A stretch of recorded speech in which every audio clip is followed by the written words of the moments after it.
নমস্কাৰ সকলোকে মই JNV গাইডৰ ফালৰ পৰা প্ৰাচুৰ্য ছাৰে ক'লোঁ। তো নৱোদয় বিদ্যালয় বাছনি পৰীক্ষা 2027 বৰ্ষৰ বাবে যিটো এডমিশ্যন এপ্ৰিলৰ 2027 চনত হ'ব কৈ আছে।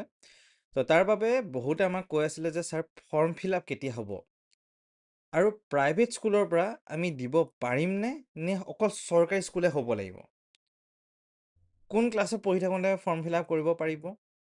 কোনটো মিডিয়ামৰ পৰা দিব পাৰিব? ডেট অফ বাৰ্থ কিমান হ'ব? কাষ্ট কি হ'ব? গোটেইখিনি বস্তু সকলোৰে মনত প্ৰশ্ন ধেৰ আহি আছে, আমাক সুধিও আছিলে।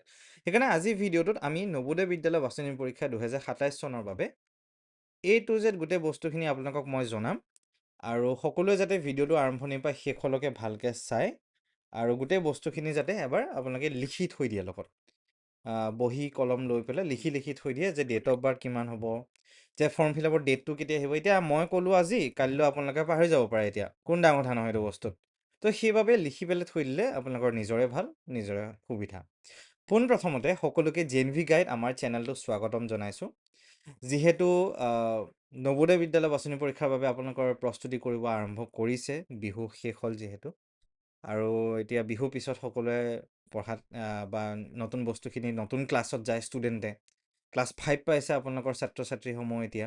তো ক্লাছসমূহ বা প্ৰস্তুতি কৰিবলৈ আৰম্ভ কৰিছে নৱোদয় বিদ্যালয় বাছনি পৰীক্ষাৰ লগতে স্কুলৰ কাৰণে আপোনালোকে এতিয়া।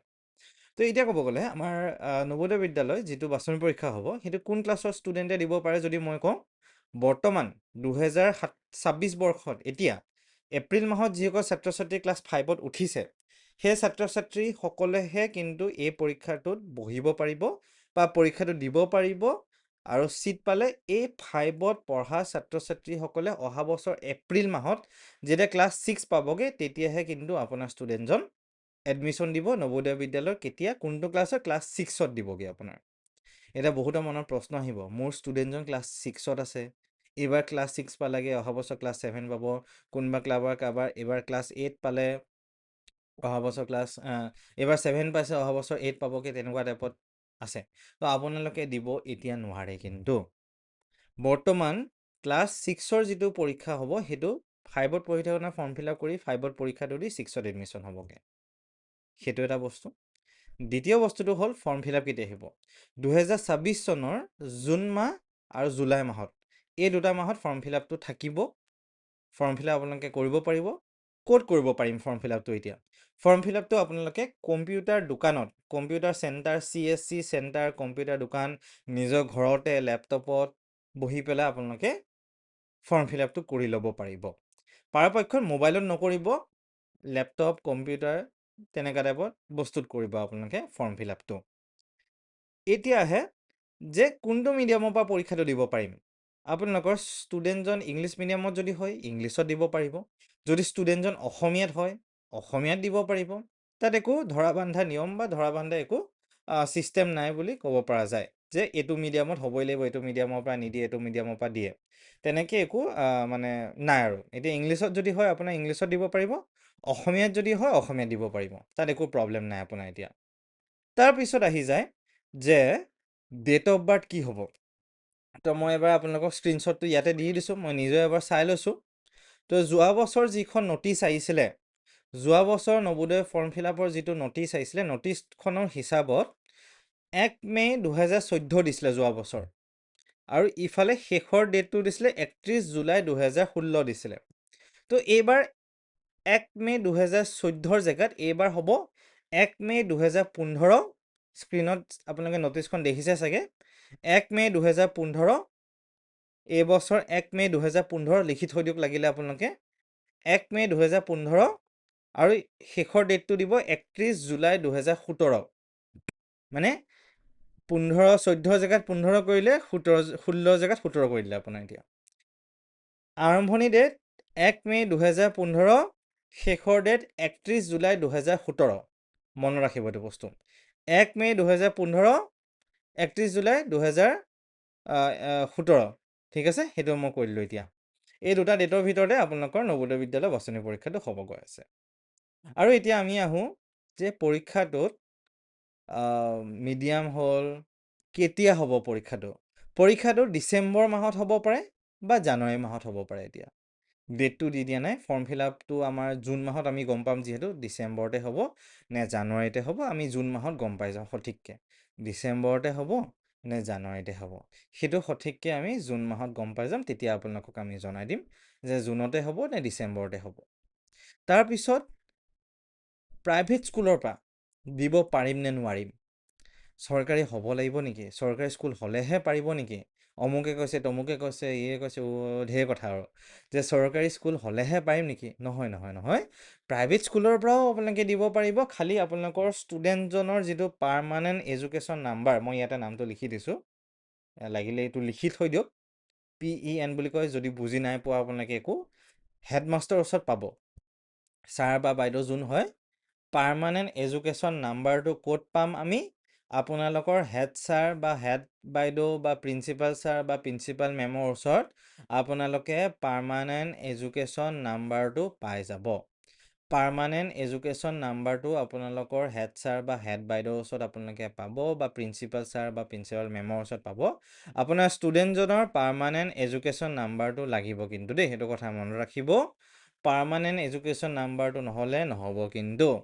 লগতে স্কুলখনৰ, প্ৰাইভেট স্কুলখনৰ ইউডাইচ কোড বা আপাৰ আইডি, ইউডাইচ বা আপাৰ আইডি বুলি কয়, সেই বস্তুটো লাগিব কিন্তু। সেইখন স্কুলখনৰ হয়, স্কুলখনৰ আপাৰ আইডি বা ইউডাইচ কোড বুলি কয়, সেইখন কিন্তু লাগিব। সেই নম্বৰটো এডমিশ্যনৰ সময়ত লাগিব।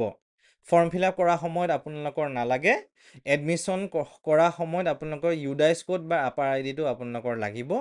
আৰু ফৰ্ম ফিল আপ কৰাৰ সময়ত পাৰ্মানেণ্ট এডুকেশ্যন নাম্বাৰটো আপোনালোকৰ লাগিব ষ্টুডেণ্টৰ পাৰ্মানেণ্ট এডুকেশ্যন নাম্বাৰটো ফৰ্ম ফিল আপ কৰাৰ সময়ত আপোনালোকৰ লাগিব, সেইটোৱে ক'লোঁ। বাকী এডমিশ্যনৰ সময়তো পাৰ্মানেণ্ট এডুকেশ্যন নাম্বাৰ আৰু ইউডাইচ বা আপাৰ আইডি লাগিব। এতিয়া প্ৰাইভেট স্কুলৰটো লাগিলে আৰু চৰকাৰী স্কুলবিলাকৰ থাকেই, সেইকাৰণে প্ৰব্লেম নাই। খালি আপোনালোকৰ বস্তুখিনি তাত সঠিককৈ আছে নে নাই সেইটো চাব। এনেকুৱা নহয় যে কাৰোবাৰ আকৌ নামটো জেগাত কিবা বেলেগ নাম লিখা থাকে, কাৰোবাৰ তাত ডেট অফ বাৰ্থ ভুল থাকে, কাৰোবাৰ মাকৰ নামৰ জেগাত কিবা বেলেগ লিখা থাকে, দেউতাকৰ নামৰ জেগাত ভুল থাকে, ঠিকনাটোও ভুল থাকে। সেই বস্তুবিলাক ঠিকে আছে নাই, প্ৰাইভেট স্কুলেই হওক বা চৰকাৰী স্কুলেই হওক, আপোনালোকৰ দুইখন স্কুলৰ ষ্টুডেণ্টে অভিভাৱকক জনালোঁ যে আপোনালোকে এইটো বস্তু চাই থৈ দিব যে প্ৰাইভেট স্কুল আৰু চৰকাৰী স্কুল দুটা স্কুলতে যাতে ইউডাইচ আপাৰ আইডি এইবিলাক বস্তু যাতে একদম আপ টু ডেট হৈ আছে আৰু যাতে একদম ঠিক হৈ আছে, যাতে তাত একো খেলি মেলি নাই, সেইখিনি আপোনালোকে এবাৰ চাব। সেইখিনি মই জনালোঁ। আৰু বাকী এতিয়া পৰীক্ষাৰ বাবে প্ৰস্তুতি কৰিবলৈ আমাৰ JNV গাইড চেনেলটো চাব। আমি চেনেলটোতে গোটেই বস্তুখিনি জনাই থৈ দিয়া আছেই আগতীয়াকৈ। আৰু এতিয়া বিহুৰ পিছত আমি ক্লাছসমূহ আৰম্ভ কৰিছোঁ, ইউটিউবৰ ক্লাছসমূহ। আপোনালোকে ইউটিউবৰ ক্লাছসমূহ ভালকৈ চাব। ইয়াত যি বস্তু দিয়া যায়, যিখিনি দিয়া যায়, গোটেইখিনি ইম্পৰ্টেণ্ট হয়। এটা এটা ভিডিঅ', এটা এটা ক্লাছ প্ৰত্যেকজন ছাত্ৰ ছাত্ৰীৰ কাৰণে, ষ্টুডেণ্টৰ কাৰণে ইম্পৰ্টেণ্ট হয়, গুৰুত্বপূৰ্ণ হয়। আপোনালোকে চাব। আৰু লগতে আমাৰ লগত যদি অনলাইন ক্লাছ কৰিব বিচাৰিছে, এই নাম্বাৰত আপোনালোকে ফোন কৰিব পাৰিব। খালি ফোনটো কৰিলে দিনৰ 12টা বজাৰ পৰা ৰাতি 7টা বজাৰ ভিতৰত ফোন কৰিব। এতিয়া বহুত দেখা যায় যে ৰাতিপুৱা 6টাতো ফোন কৰি দিয়ে, ৰাতি 11টাতো ফোন কৰি, ৰাতিপুৱা 5টাতো ফোন কৰি দিয়ে। সেইটো নকৰিব, তেনেকৈ হ'লে আমি ফোন উঠাবতো নোৱাৰিম নহয় আপোনাৰ। এতিয়া আপোনালোকে এই নাম্বাৰকেইটাত কি কৰিব, দিনৰ 12টা বজাৰ পৰা ৰাতি 7টা বজাৰ ভিতৰত ফোন কৰিব।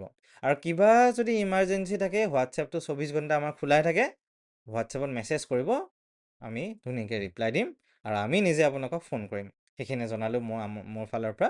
আৰু সকলোৱে যাতে ভালকৈ প্ৰস্তুতি কৰে, যিহেতু নৱোদয় বিদ্যালয় ক্লাছ 6ৰ পৰা 12লৈকে 7 বছৰ ফ্ৰীকৈ এজন ষ্টুডেণ্ট পঢ়িব পাৰিব। কিমান ডাঙৰ কথা ভাবি চাওক এবাৰ। চেণ্ট্ৰেল গভৰ্ণমেণ্টৰ স্কুল, থকা খোৱা পঢ়া খেলা, কিতাপ বহী ইউনিফৰ্ম, বিছনা চাদৰ, গাৰু কভাৰ, আঁঠুৱা, মূৰত লগোৱা তেলটো লৈ, ব্ৰাছটো লৈ, টুথপেষ্টটো লৈ, বাচন ধোৱা চাবোন বা কাপোৰ ধোৱা চাবোন, চব ফ্ৰী আপোনালোকৰ ষ্টুডেণ্টৰ। তো সেই সুবিধাখিনি যদি চৰকাৰে আমাক দিছে, আমি এতিয়া আৰু ল'ব লাগিব। তাৰ কাৰণে ল'বলৈ হ'লে এটাই উপায়, ভালকৈ পঢ়িব লাগিব, কষ্ট কৰিব লাগিব, তেতিয়াহে ছিটটো পাম আমি। এনেই ফাং ফুং কৰি থাকিলে, এনেই ইফাল সিফাল কৰি থাকিলে আমাৰ কিন্তু নহ'ব। আমি কিন্তু ছিটো নাপাম, আমাৰ মানে JNVত যোৱাও নহ'বগৈ, ইফাল সিফাল কৰি থাকিলে নহ'ব। চিৰিয়াছ হ'ব লাগিব একদম। প্ৰথম দিনাখনে বা ভালকৈ দৈনিক পঢ়ি যাব লাগিব প্ৰত্যেকজন ষ্টুডেণ্টে। আৰু আমাৰ চেনেলটো ছাবস্ক্ৰাইব কৰি দিব। আগন্তুক দিনসমূহৰ ভিডিঅ' ধামাকা আহি আছে আৰু মই যিমানখিনি পাৰোঁ সকলোৰে সমস্যাখিনি মই জনাব চেষ্টা কৰিলোঁ। আপোনালোকে এবাৰ মোক কমেণ্ট কৰি জনাব, কিবা যদি সমস্যা থাকে মই তাৰ ওপৰতো ভিডিঅ' বনাম। কিবা যদি প্ৰশ্ন থাকে কমেণ্টত জনাব, মই তাৰ ওপৰতো আপোনালোকক ভিডিঅ' বনাই পেলাই জনাম আগন্তুক দিনসমূহত। এইখিনি আছিলে, ধন্যবাদ। ভালকৈ থাকিব, ভালকৈ পঢ়িব প্ৰত্যেকজন ষ্টুডেণ্টে। এণ্ড থেংক ইউ, ভালকৈ থাকিবা সকলোৱে।